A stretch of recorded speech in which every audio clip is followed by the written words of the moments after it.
FI BSc semester 1 subject name is programming principle with C. तो इसका practical हम लोग कर रहे हैं। आज मैं बताऊंगी आपको practical number 2D, write a program to print the Fibonacci series. Fibonacci series का हम लोग प्रैक्टिकल करेंगे सी लैंग्वेज में और इसको हम लोग करेंगे टर्बो सी में। सबसे पहले हम लोग देखते हैं कि फिबोनाची सीरीज क्या होती है और यहाँ पे मैं आपको दो मेथड से बताऊंगी, एक रिकर्सिव मेथड से बताऊंगी, एक without recursive.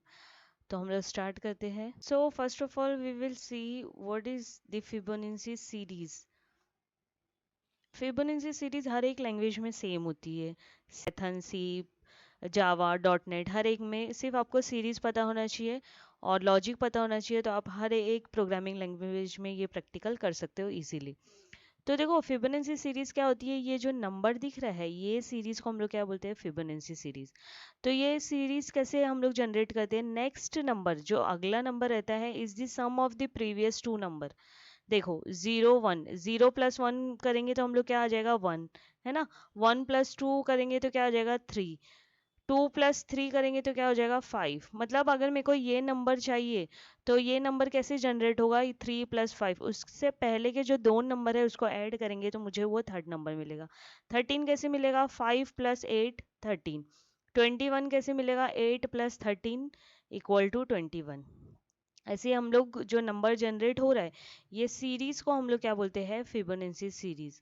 The first two number of Fibonacci series are 0 and 1। पहला जो दो नंबर है याद रखना है आपको हमेशा, वो क्या रहेगा 0 एंड 1। और उसके बाद जो थर्ड नंबर रहेगा वो ऑटोमेटिकली जनरेट होता है। कैसे, पहले के दो नंबर ऐड होंगे, 0+1 = 1, 1+2 = 3, 3+5 = 8। ऐसे हम लोग जो सीरीज जनरेट हो रहा है उसको हम लोग क्या बोलते हैं, Fibonacci series. So let's start. तो यहाँ पे पहले हम लोग लॉजिक देख लेंगे कि कैसे फिबोनाची सीरीज जनरेट होती है, तो फिर प्रोग्राम करना बहुत इजी हो जाएगा। जैसे मैंने पहले बताया कि दो नंबर जो होता है, पहले के दो नंबर अपने को मालूम है ना, 0 एंड 1। तो हम लोग जैसे अगर ले लिए यहाँ पे a = 0 और b = 1, ओके। तो थर्ड नंबर कैसे मिलेगा हम लोगों को, c = 0+1, मतलब a+b। तो ये क्या हो जाएगा, c का वैल्यू क्या हो जाएगा 1, है ना। तो हम लोग क्या करेंगे, इंटरचेंज करेंगे वैल्यू। b का वैल्यू जो है a में स्टोर करेंगे और b में c का वैल्यू स्टोर करेंगे। तो ऐसे हम लोगों का क्या होगा, इंटरचेंज होगा और फिर उससे हम लोगों का क्या होगा, सीरीज जनरेट होते जाएगा। तो ये जो मैंने लाइन बताई है, इतनी लाइन आपको याद रखना है, अभी प्रोग्राम में वही काम आएगा और उससे ही हम लोगों का क्या होगा, फिबोनाची सीरीज जनरेट होगा। हम लोग सबसे पहले क्या करेंगे, ए और बी को इनिशियलाइज करेंगे 0 1 के, और सी में ए और बी को ऐड करेंगे और उसके बाद हम लोग करेंगे interchange the value of A B and C. तो यहाँ पे सबसे पहले हम लोग लाइब्रेरी इंक्लूड कर देंगे, लाइब्रेरी इंक्लूड हो गई है यहाँ पे। अब यूजर से हम लोग क्या करेंगे, नंबर ऑफ एलिमेंट एक्सेप्ट करेंगे। उसको पूछेंगे ना कि सीरीज कहाँ तक के जनरेट करना है, 100 तक के, 50 तक के, 20 तक के। तो उसके लिए यहाँ पे नंबर वेरिएबल ले लिया है, नंबर वेरिएबल यहाँ पे डिक्लेयर किया है सबसे पहले। और यूजर से हम लोगों ने पूछा enter the number of element. हम लोगों ने उससे पूछा कि उसको कितना सीरीज जनरेट करना है, तो वो जितना भी बोलेगा वो उसको सेव कर देंगे हम लोग नंबर में। तो ये लाइन तो हो गई और उसका नंबर हम लोगों ने यहाँ पे क्या किया, डिक्लेयर कर दिया है। अब हम लोग, तुम लोगों को मालूम है कि हम लोगों को क्या करना है, 0 एंड 1 सबसे पहले प्रिंट करना है। तो n1 में 0 इनिशियलाइज कर दिया, स्टोर कर दिया, n2 में 1 स्टोर कर दिया। अब हम लोगों ने क्या किया, उसी को हम लोग क्या करेंगे, प्रिंट करेंगे। तो जो अपना सबसे पहले दो नंबर है 0 एंड 1, वो क्या हो गए, स्क्रीन पे प्रिंट हो गए। पहला काम तो हो गया अपना। अब यूज़ करेंगे हम लोग फॉर लूप। अब फॉर लूप क्यों यूज़ करेंगे, यहाँ पे जो मैंने तुम लोगों को बताया, ये जो है हम लोगों का, ये इतना जो कोड है वो रिपीट होगा। कब तक ये रिपीट होगा, जब तक के यूज़र का जो नंबर, उसने बोला ना अगर यूज़र ने कि 100 नंबर तक के मेरे को सीरीज चाहिए, तो 100 नंबर तक के आपको ये कोड क्या करते जाना है, एग्जीक्यूट करते जाना है। तो हम लोग क्या करेंगे, लूप यूज़ करेंगे। तो फॉर लूप हम लोगों का जो काउंटर वेरिएबल होगा वो स्टार्ट होगा 2 से। स्टार्ट कहाँ से होगा, 2 से, और कहाँ तक जाएगा, वो नंबर तक जाएगा। और इंक्रीमेंट होते जाएगा। तो इसलिए हम लोगों ने क्या किया, फॉर लूप यूज़ किया है। और ये i इक्वल टू 2 हम लोगों ने क्यों लिखा है, 1 क्यों नहीं लिखा, क्यों हम लोग ये दो नंबर तो हम लोग प्रिंट कर दिए ना, तो हम लोग 2 से स्टार्ट करेंगे। 0 1 तो हो गया, अब हम लोग क्या करेंगे, 2 से स्टार्ट करेंगे, इसीलिए i को इनिशियलाइज किया है 2 के। अब जो मैंने यहाँ पे ये कोड बताया ना, वही कोड है, देखो n3, ये c equal to a plus B है ना। तो n3 में क्या स्टोर हो जाएगा, यहाँ पे मैं आपको बता देती हूँ तो आपको इजीली समझ में आ जाएगा।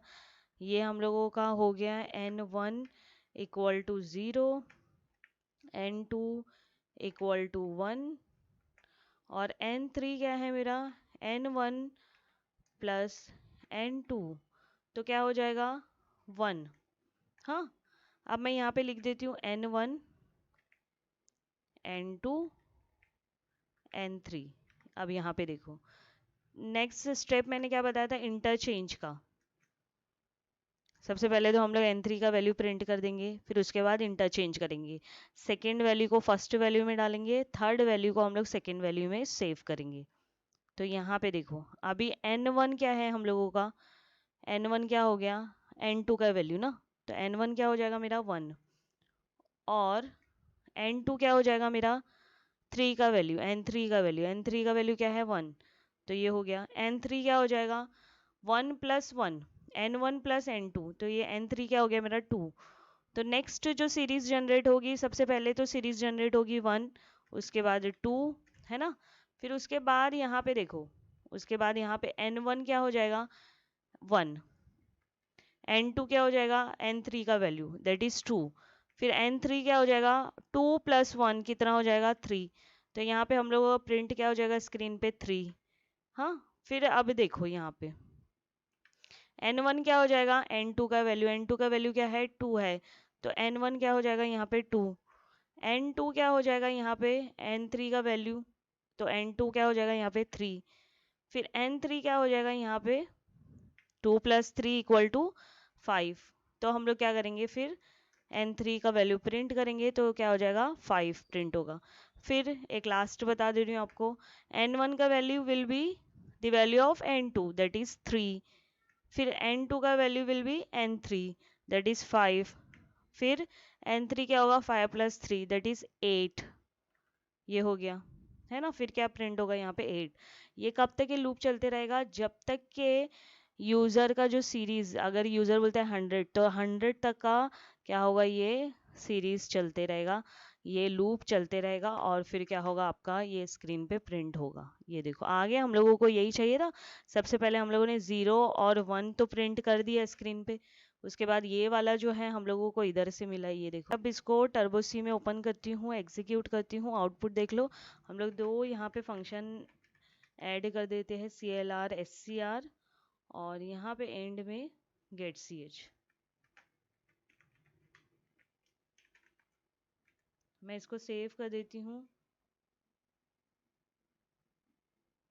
और इसका नाम दे देती हूँ FYP2D.C। टर्बो सी ओपन कर रही हूँ, ओपन कर देती हूँ यहाँ पे,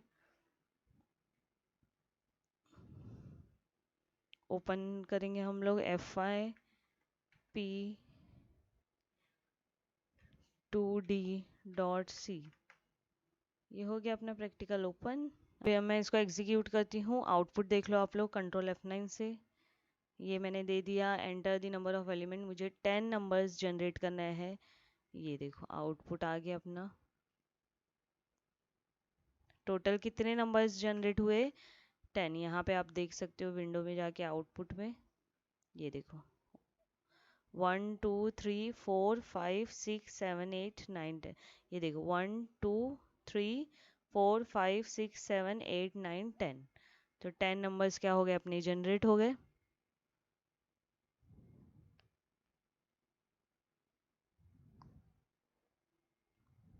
तो ये था अपना प्रैक्टिकल नंबर 2D। इसको हम लोगों ने किया है विदाउट रिकर्शन। अब हम लोग रिकर्सिव मेथड से करेंगे। रिकर्सिव मेथड होता क्या है, recursion is the process of repeating item in a self similar way. In programming language if a program allow you to call a function inside the same function. देखो, अगर function अपने आप को ही call करता है तो उसको हम लोग क्या बोलते हैं, रिकर्शन बोलते हैं। Then it is called a recursive call of function. तो मैं दोनों मेथड से आपको बता दे रही हूँ, क्योंकि एग्जाम में हम लोगों को कभी कभी बोला जाता है कि फिबोनाची सीरीज जनरेट करना है रिकर्सिव मेथड से। यहाँ पे दो लाइब्रेरी मैंने ऐड कर दी है, stdio कोनायो। अब हम लोग यहाँ पे फंक्शन क्रिएट करें। देखो, फंक्शन का नेम दिया है प्रिंट फिबोनाची। फंक्शन का नेम तो आप कुछ भी दे सकते हो ना। और पैरामीटर पास किया है जिसका डेटा टाइप दिया है इंट, और पैरामीटर का नेम दिया है एन। अब यहाँ पे हम लोग क्या करेंगे, जो देखो कोड है ना हम लोगों का प्रीवियस कोड उसके ही जैसा है, कुछ चेंजेस नहीं है। सिर्फ ये चेंजेस है कि यहाँ पे हम लोगों ने रिकर्सिव मेथड यूज किया है, एक फंक्शन क्रिएट किया है और वो फंक्शन को उसी में कॉल किया है। तो वो क्या हो गया, कोडिंग लॉजिक देखोगे ना, ये देखो ये उतना ही है ना, ये जो हम लोगों ने किया था पहले। यहाँ पे देखो यूजर से एक्सेप्ट किया था नंबर और प्रिंट किया, और उसके बाद ये इतना देखो, ये इतना तो सेम ही है। सिर्फ चेंजेस क्या है, देखो ये फंक्शन क्रिएट किया, उसमें पैरामीटर जो पास किया है ना, उसमें क्या हम लोगों ने ऐड किया है, यहाँ पे ये देखो, ये जो चेंजेस है वही ध्यान पे दो, वही ध्यान दो। तो यहाँ पे हम लोगों ने वेरिएबल डिक्लेयर कर दिया n1 n2 n3, और n1 और n2 को हम लोगों ने इनिशियलाइज कर दिया 0 और 1 के। और यहाँ पे हम लोगों ने क्या लिखा है, इफ n ग्रेटर देन 0। तो जब तक ये कंडीशन ट्रू रहेगी, जब तक ये कोड एग्जीक्यूट होगा। अब यहाँ पे देखो, हम लोगों ने फंक्शन का जो नेम दिया है वो क्या है, प्रिंट फिबोनाची। फंक्शन में ही हम लोगों ने उसी को कॉल किया है, वही फंक्शन को कॉल किया, इसीलिए तो उसका नाम क्या है, उसका नाम है रिकर्सिव। देखो, हम लोगों ने कॉल किया, यहाँ पे लूप यूज नहीं किया हम लोगों ने, यहाँ पे हम लोगों ने रिकर्सिव मेथड यूज किया। तो अगर यहाँ पे n है, उसके बाद देखो यहाँ पे क्या लिखा है, n-1। फिर उसके बाद जब मेन मेथड में आप देखोगे ना, तो यहाँ पे हम लोगों ने क्या लिखा है, n-2। n-2 क्यों, because 2 numbers are already printed, पहले के 2 नंबर तो प्रिंट हो गए। तो इसीलिए हम लोगों को क्या करना है, यहाँ पे पहले n लिखना है, यहाँ पे n-1 फंक्शन में ही, ये देखो फंक्शन में ही n-1 लिखा। और जब यहाँ पे मेन मेथड में हम लोग क्या लिखेंगे, यहाँ पे फंक्शन का नाम और ब्रैकेट में लिखेंगे n-2। तो यहाँ पे फॉर लूप यूज करने का अपने को ज़रूरत नहीं रहेगा, हम लोग क्या करेंगे, रिकर्सिव मेथड यूज करेंगे। तो लॉजिक देखोगे तो सेम ही है, ये देखो इतना कोड और फिर ये इतना कोड। सिर्फ हम लोगों की लाइन जो एक्स्ट्रा हो गई, हम लोगों ने ऐड किया, वो ये है, ये वाला लाइन, ये फंक्शन का, और फंक्शन में जो कॉल किया वो है ना 3 लाइन ये, और फॉर लूप यूज नहीं किया यहाँ पे। तो इसको मैं टर्बोसी में ओपन करती हूँ, एग्जीक्यूट करती हूँ, सीधे आउटपुट ये मैंने ओपन कर दिया, कंट्रोल F9 से एग्जीक्यूट करती हूँ, enter the number of element 10 दे दिया मैंने, ये देखो आ गया अपना आउटपुट। तो आउटपुट में कुछ चेंजेस नहीं होगा, लॉजिक में कुछ चेंजेस नहीं होगा। सिर्फ यहाँ पे हम लोगों ने क्या किया, पहले में हम लोगों ने विदाउट रिकर्शन यूज़ किया था, यहाँ पे हम लोग क्या कर रहे हैं, फंक्शन क्रिएट कर रहे हैं और वही फंक्शन को उसी में कॉल कर रहे हैं, तो उसको हम लोग क्या बोल देते हैं, रिकर्सिव। तो फंक्शन का मीनिंग ही क्या होता है कि अगर हम लोगों को कोई कोड जो है बार बार एग्जीक्यूट करना है, तो उसके लिए हम लोग क्या यूज़ करते हैं, फंक्शन यूज़ करते हैं, है ना। तो हम लोगों ने देखो ये फंक्शन एक बार बनाया, लेकिन यहाँ पे कॉल कितनी बार किया, यहाँ पे एक बार, और ये सेकेंड टाइम 2 बार कॉल किया। तो ये क्या हो गया, फंक्शन जब अपने आप को ही कॉल करता है उसको हम लोग बोलते हैं रिकर्सिव। तो ये हो गया हम लोगों का विथ रिकर्शन। तो 2 प्रोग्राम बताए मैंने फिबोनाची का, एक विथ रिकर्शन और एक विदाउट रिकर्शन का। कोड का लिंक मैं आपको डिस्क्रिप्शन बॉक्स में दे दूंगी, आप उसको यूज़ कर सकते हो। कुछ डाउट क्वेरी है तो आप कमेंट में लिख सकते हो। Thank you.